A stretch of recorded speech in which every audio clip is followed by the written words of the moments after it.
Hello, and thank you for joining us for the Centralina Transportation Training mini-series. Today we're going to be looking at part two of our mini-series, Creating a Driver Agreement. A driver agreement is a form that is used as a tool to encourage drivers to plan and discuss alternate transportation options with their loved ones before the need to retire from driving.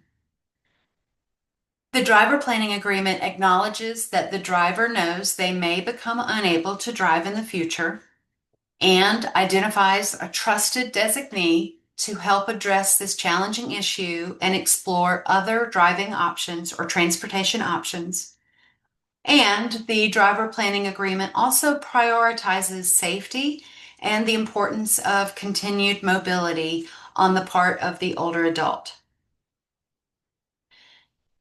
This snippet is taken from the Centralina Transportation Guide, and we'll see in a little bit later in this presentation more about the Transportation Guide and how you can obtain copies of the Transportation Guide.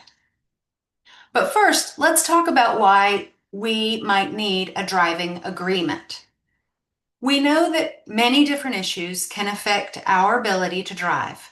Some of these issues, but not all, become more common with age. If we use tools to plan ahead, like a driving agreement, to plan ahead, we can reduce our anxiety and make the transition from being a person who is driving to a person who is non-driving a little bit easier. Driving past the point of being safe behind the wheel can have devastating consequences. Also, we know that the perspective and guidance from a trusted individual may help navigate that difficult decision and that difficult time period. Transportation is very important to all of us. It links us to social connections, medical appointments, religious activities, going shopping, getting our hair done, so many different things. So we do know that it is important to explore all of our options to continue to have that mobility throughout all stages of our life. Now let's take a look at facts that we know about older drivers. Typically, older adults tend to be safer drivers than their younger counterparts. We also know that medical conditions can affect driving ability, and that these conditions do increase with age. Also affected by age are processing speed as well as coordination. Medication use also is something to consider, as medication use increases with age and can impair driving ability. Lastly, another important fact is that older adult drivers sustain injuries more easily and they are more frail, which reduces their odds at recovering from injury if they're involved in an automobile accident. Some additional considerations are that generally older adult drivers can expect to outlive their ability to drive by about 6 years to about 10 years. Usually, most older adults desire to age in place and remain living in their home setting or community setting as long as possible. And older adults generally equate driving with preserving independence and autonomy. Let's shift gears now and talk about the driving warning signs that sometimes can be a red flag for individuals to stop and think, if this is a driving warning that may indicate that it is time to limit our driving or stop driving altogether. Some of those would include sensory changes, such as changes in our ability to see or hear, or our ability to, due to numbness in our hands and feet, our ability to operate the foot pedals. Cognitive changes might include having dementia or any type of cognitive effect after a stroke that may make driving more difficult. Other issues include getting lost on roads that were once quite familiar, or having issues parking the car, or turning left, crossing many lanes of traffic, or merging into traffic. All of those can become things that develop as being more challenging and are definitely warning signs that we want to take heed of.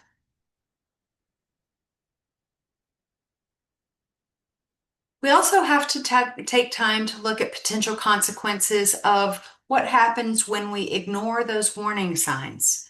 If an individual who is not safe to be on the road and safe to drive remains on the drive, of course, remains driving, some of the things that we might see, of course, come into question, or some of those consequences might be the safety of the driver himself or herself, or the safety of other drivers should there be an auto accident, pedestrians who are on the road, or the passengers that are in the car with that individual.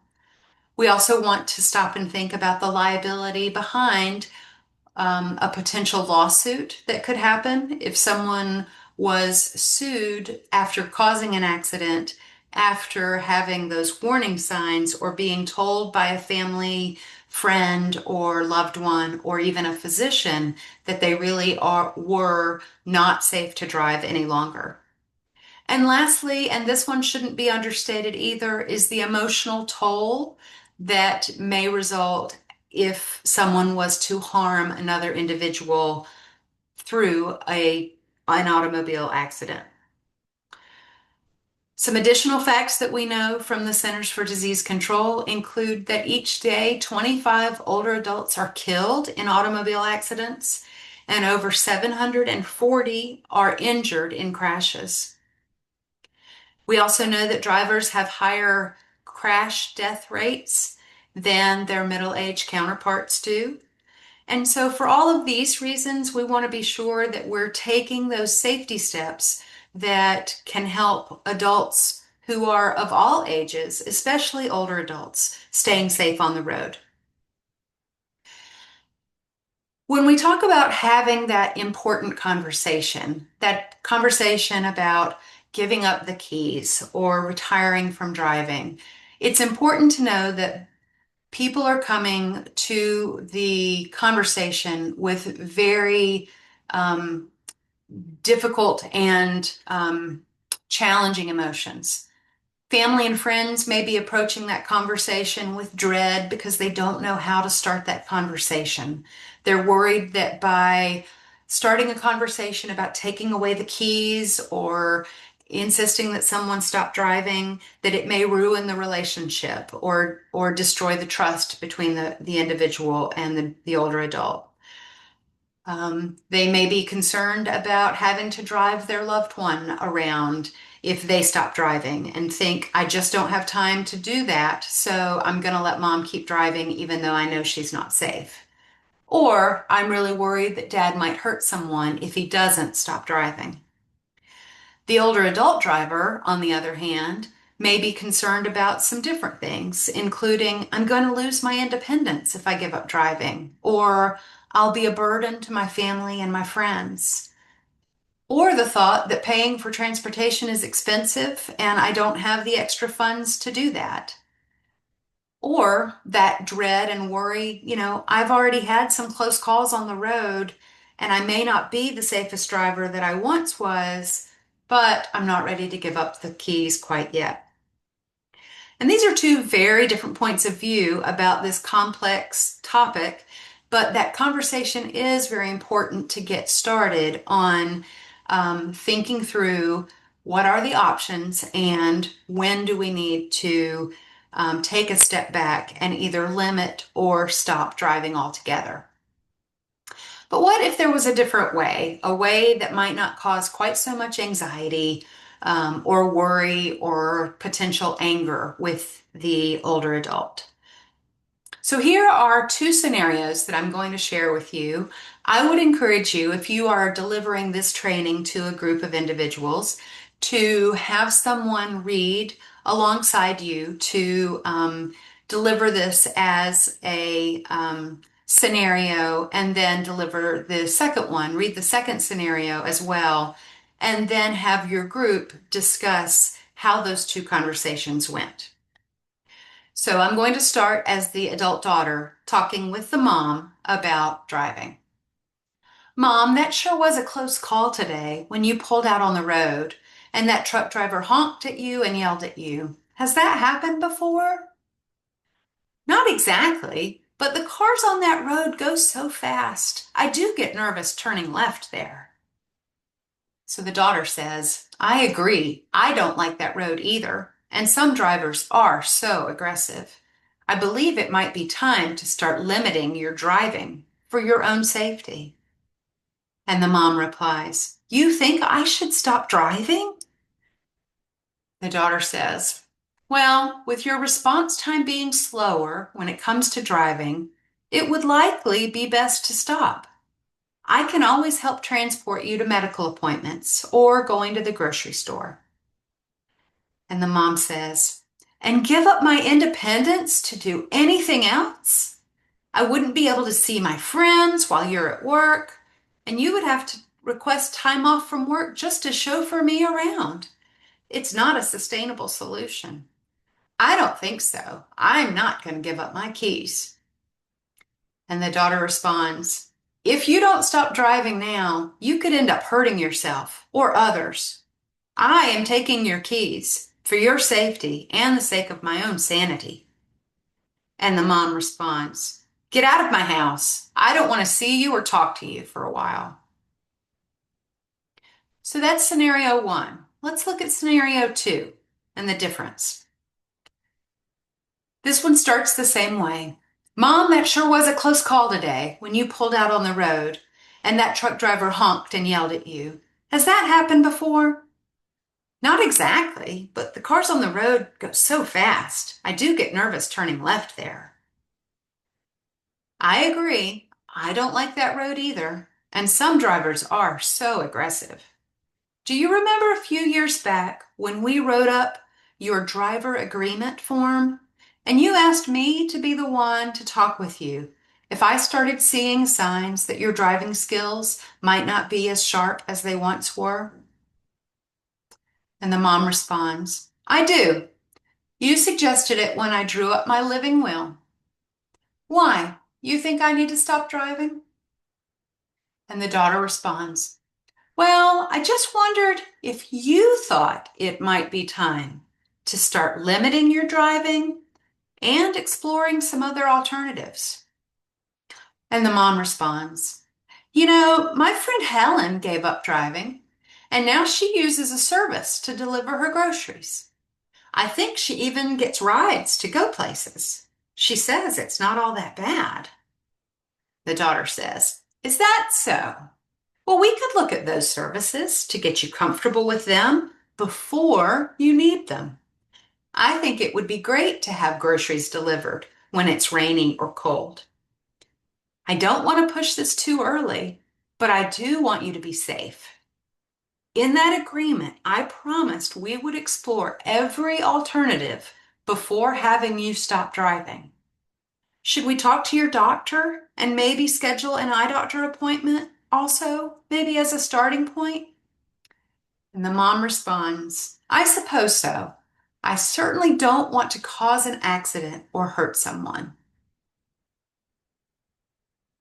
So you can see here that by bringing up that driver agreement, that it really can soften that discussion and make that topic of the transition to non-driving a little bit less difficult.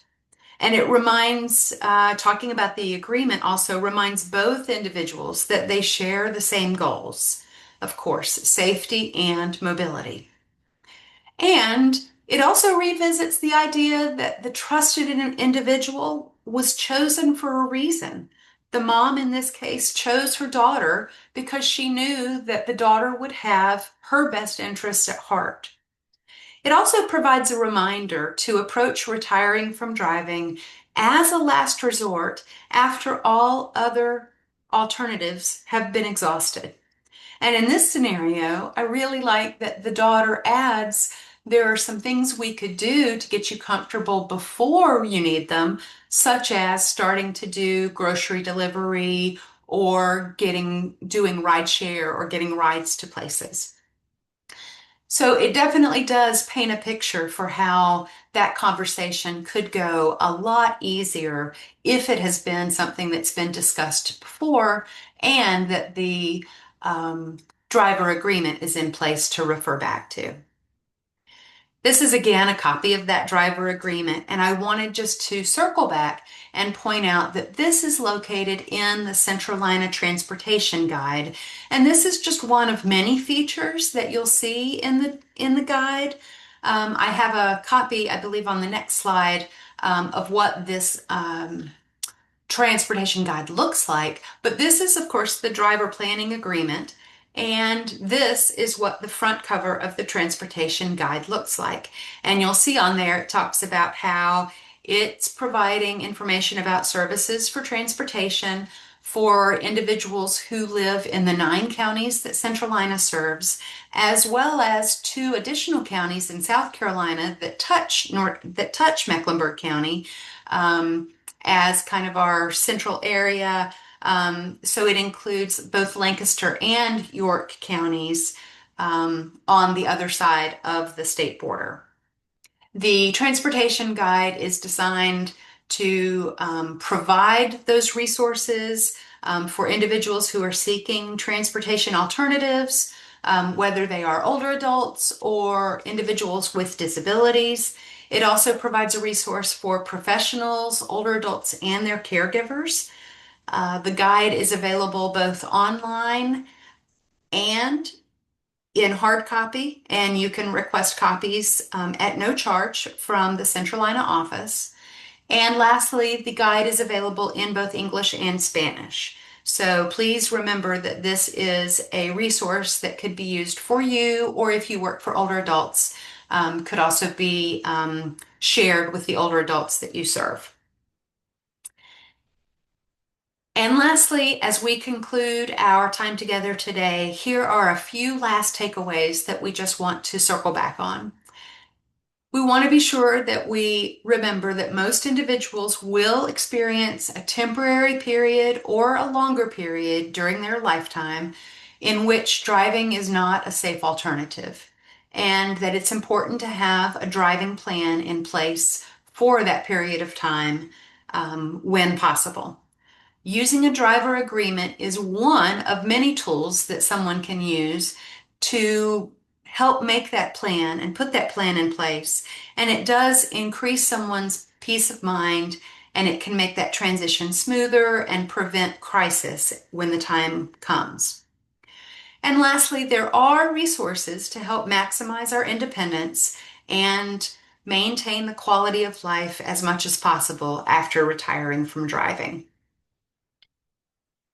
Lastly, I want to direct your attention to a transportation resources form that Centralina maintains. And this is a form that contains a lot of different important resources.